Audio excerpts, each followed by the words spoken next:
나성환이 교회 성도 여러분 안녕하세요. 1월 31일 월요일 아침입니다. 다같이 새 찬송가 563장 예수 사랑하심을 함께 찬송하시겠습니다.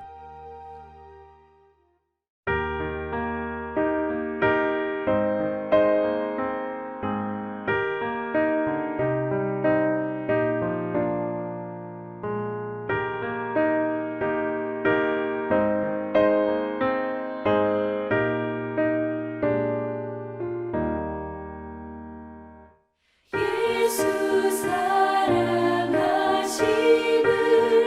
성경에서 배웠네. 우리들은 약하나 예수 권세 많도다. 날 사랑하심 날 사랑하심 날 사랑하심 성경에 쓰였네. 나를 사랑하시고 나의 죄를 다 씻어 하늘 문을 여시고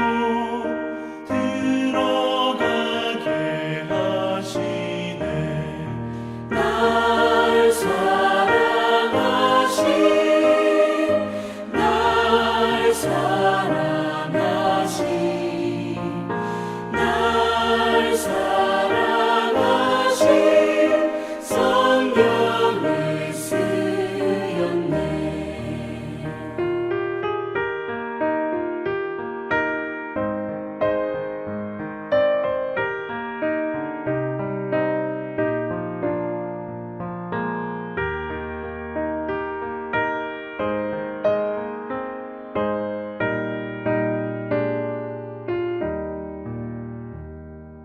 내가 연약할수록 더욱 귀히 여기사 높은 보좌 위에서 낮은 나를 보시네. 날 사랑하심 날 사랑하심 날 사랑하심 성경에 쓰였네. 세상 사는 동안에 나와 함께 하시고 세상 떠나가는 날 천국 가게 하소서. 날 사랑하심 날 사랑하심 날 사랑하심 성경에 쓰였네.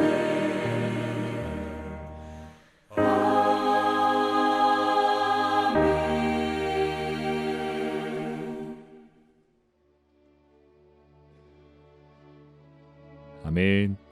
오늘 함께 나눌 말씀은 누가복음 8장 40절에서 50절입니다. 예수께서 돌아오심에 무리가 환영하니 이는 다 기다렸음이로라.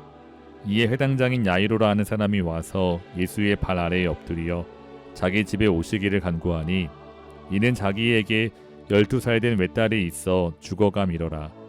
예수께서 가실 때에 무리가 밀려들더라.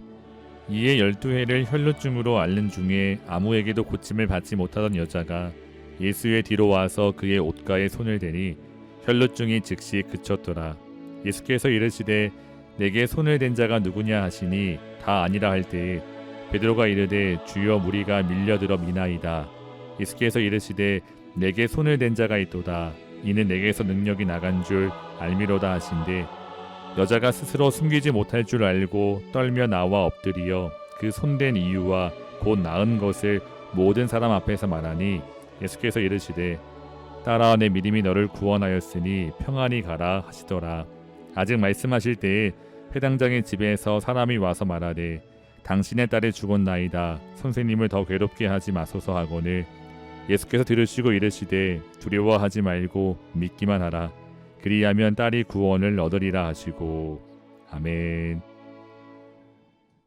예수님께서 거라사 지방에서 돌아오시자 수많은 무리가 예수님을 환영합니다. 예수님을 기다렸기 때문입니다.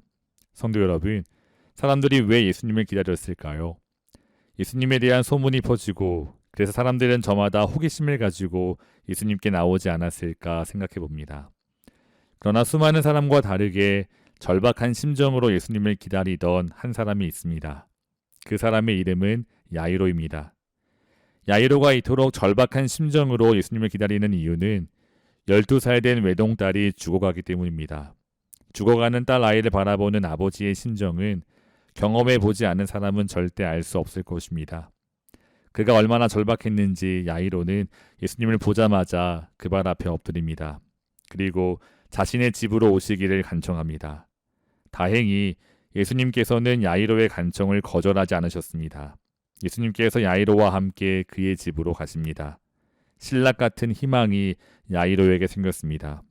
그런데 갑자기 예수님께서 걸음을 멈춰섭니다. 12회 혈루증을 앓던 여인 때문입니다. 그녀로 인해 시간이 지체되고 있습니다.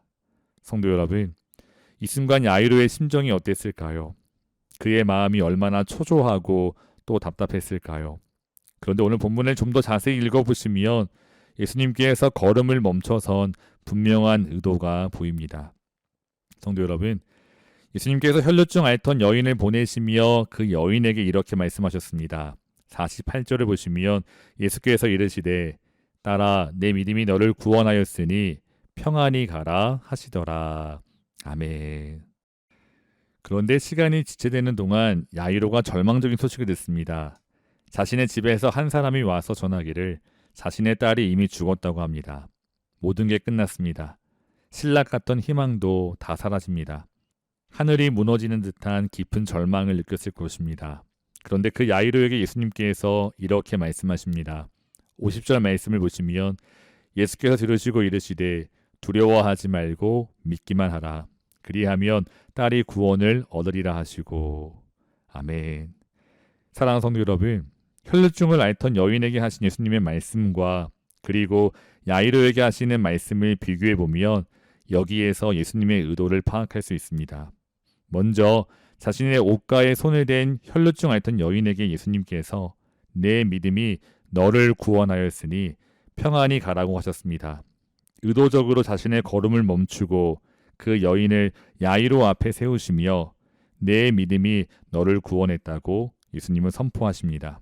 그리고 야이로를 향해 예수님은 이제 이렇게 말씀하십니다. 두려워하지 말고 믿기만 하라. 성도 여러분, 지금 예수님께서는 야이로에게 믿음을 요구하십니다. 특별히 12의 혈루증을 앓던 여인이 가졌던 그 믿음을 야이로에게 요구하고 계십니다. 성도 여러분, 혈루증을 앓던 여인에게는 믿음이 있었습니다. 동일한 사건을 기록하고 있는 마태복음 9장 20절과 21절 말씀을 읽어보시면 12회 동안이나 혈루증으로 앓는 여자가 예수의 뒤로 와서 그 겉옷가를 만지니 이는 제 마음에 그 겉옷만 만져도 구원을 받겠다 함이라 라고 기록하고 있습니다. 예수님의 겉옷만 만져도 자신의 병이 나을 수 있다는 믿음이 이 여인에게 있었습니다. 예수님께서는 이 여인을 야이로 앞에 세우시며 이 여인이 가지고 있던 믿음을 야이로에게 그리고 오늘 우리에게 요구하고 계신 것입니다. 사랑하는 성도 여러분, 어떠한 질병이라도 우리 주님께서는 고치시고 회복시켜 주실 수 있다고 믿으시나요? 우리가 그 믿음을 하나님을 향한 절대적인 신뢰를 가지고 주 앞에 나가 기도하고 있습니까? 혹시 기도하면서도 과연 응답받을 수 있을까 의심하고 있지는 않은지 우리의 모습을 돌아보곤 합니다. 성도 여러분, 의심하는 사람에게는 한 가지 특징이 있습니다. 바로 두려움입니다. 오늘 예수님께서 야이로에게 두려워하지 말고 믿기만 하라고 하십니다. 우리가 주님을 온전히 신뢰하지 못할 때 우리에게는 두려움이 엄습합니다. 성도 여러분, 기도하고 있는데도 여전히 두려움에 짓눌려 있다면 이 시간 더 온전히 주님을 의지하고 신뢰하게 해달라고 기도하기 원합니다. 그래서 주 앞에 나와 기도할 때 우리의 기도가 응답될 것을 온전히 믿고 간절히 기도할 수 있는 우리 모두가 될 수 있기를 소망합니다. 사랑하는 성도 여러분, 어떠한 질병이라도 어떠한 고통 속에서도 주님께서는 우리를 고치시고 회복시켜 주실 줄 믿습니다. 그런데 여러분, 여기에서 예수님은 단순히 육체의 회복만을 말씀하지 않으셨습니다. 다시 48절 말씀을 읽어보시면 예수님께서는 혈루증을 앓던 여인에게 내 믿음이 너를 구원했다고 선포하십니다. 내 병이 나았다 혹은 내가 회복되었다라고 말씀하지 않으시고 너를 구원했다고 선포하십니다. 야이로에게도 두려워하지 말고 믿기만 하라. 그리하면 딸이 구원을 얻으리라고 하십니다. 그렇습니다. 우리는 오늘 본문을 읽어가며 그저 질병으로부터의 회복만을 생각할 수 있습니다. 그러나 주님은 우리에게 구원을 말씀하십니다. 사랑하는 성도 여러분, 주님께서는 병든 우리의 육체를 회복시켜 주실 수 있을 뿐만 아니라 죄와 허물로 죽은 우리의 영혼을 살려주셨습니다. 죄와 사망으로부터 우리를 구원해 주시고 영원한 생명을 주셨습니다. 성도 여러분, 우리는 알고 있습니다. 이 땅에서 우리의 삶이 결코 영원하지 않습니다. 언젠가는 더 이상 회복하지 못하고 마지막 호흡을 내쉬는 그날이 올 것입니다. 하지만 성도 여러분, 우리에게는 영원한 생명이 있습니다. 우리는 구원받은 하나님의 자녀입니다. 영원히 하나님의 나라를 살게 될 것입니다. 주님께서 우리를 그 영원한 생명으로 영광으로 인도해 가실 줄 믿습니다. 그 영광에 이를 때까지 결코 우리의 손을 놓치지 않을 것입니다. 성도 여러분, 그 주님을 믿으십니까? 우리가 그 주님을 믿을 수 있는 증거는 성도 여러분, 마지막으로 48절을 다시 보시면 예수님이 혈루증을 앓던 여인을 향해 딸아라고 부르십니다. 그리고 야이로를 향해 이렇게 말씀하십니다. 그리하면 딸이 구원을 얻으리라. 성도 여러분, 딸이라는 단어가 계속 반복되고 있습니다. 혈루증을 앓던 여인, 사람들에게는 부정한 여인으로 취급받았습니다. 하지만 하나님에게는 무엇과 바꿀 수 없었던 소중한 딸이었습니다. 마찬가지로 야이로의 딸, 그에게 분명 소중하고 무엇과 바꿀 수 없는 귀중한 존재입니다. 그러나 야이로의 그 딸은 야이로의 딸일 뿐 아니라 동시에 예수 그리스도의 피값으로 사신 하나님의 딸입니다. 그런데 어떻게 하나님께서 자신의 사랑하는 딸을 포기하시겠습니까? 성도 여러분, 게리 토마스는 자신의 책 뿌리 깊은 영성은 흔들리지 않는다에서 이런 고백을 합니다. 아들이 3살 때 난로 뚜껑에 넘어져 왼쪽 눈 위가 찢어졌습니다. 그래서 아들을 안고 급히 병원에 갔습니다. 간호사들은 아들을 이동용 침대에 눕히더니 양손을 묶었습니다. 의사가 아들의 머리를 꿰맬 때 아들은 소리쳤습니다. 아빠, 아저씨가 날 너무 아프게 해. 못하게 해줘. 하지만 아버지는 아무 행동도 취하지 않았습니다. 아들은 왜 내가 아무 행동도 취하지 않는지 서운한 눈빛으로 보았습니다. 그때 게리 토마스는 이러한 고백을 합니다. 여전히 나는 내 아들을 보호하고 있었습니다. 그러나 이번에는 그를 보호하는 방법이 다를 뿐입니다. 성도 여러분, 아들은 아버지가 자신을 돌아보지 않는다고 생각했습니다. 그러나 그때도 아버지는 아들의 곁에 지키며 그 아들과 함께하고 있었습니다. 나성환이 교회 성도 여러분, 우리가 하나님의 사랑하는 아들이고 또한 딸인 줄 믿습니다. 주 예수 그리스도의 피값으로 산 하나님의 자녀입니다. 그런데 하나님께서 어떻게 우리를 잊으시고 어떻게 우리를 포기할 수 있겠습니까? 예수님의 십자가에 나타난 그 주님의 사랑을 바라보며 이제는 절대 신뢰를 가지고 주 앞에 나가 기도하고 부르짖는 우리 모두가 될 수 있기를 주님의 이름으로 축원합니다. 다 같이 기도하겠습니다. 사랑의 하나님, 우리는 기도하면서도 의심할 때가 많았습니다. 그래서 늘 두려움에 우리의 마음이 짓눌려 있습니다. 주님, 우리의 믿음 없음을 불쌍히 여겨주시고 믿음으로 주 앞에 반응하며 나갈 수 있도록 인도해 주시옵소서. 주님께서 우리의 온전한 구원을 이루실 줄 믿습니다. 그 주님을 신뢰하며 오늘도 주 안에서 세상이 알 수 없는 평안과 기쁨을 누리며 살아갈 수 있도록 인도해 주시옵소서. 예수님의 이름으로 기도합니다. 아멘. 사랑하는 성도 여러분, 오늘도 주 안에서 승리하시기를 주님의 이름으로 축원합니다. 감사합니다.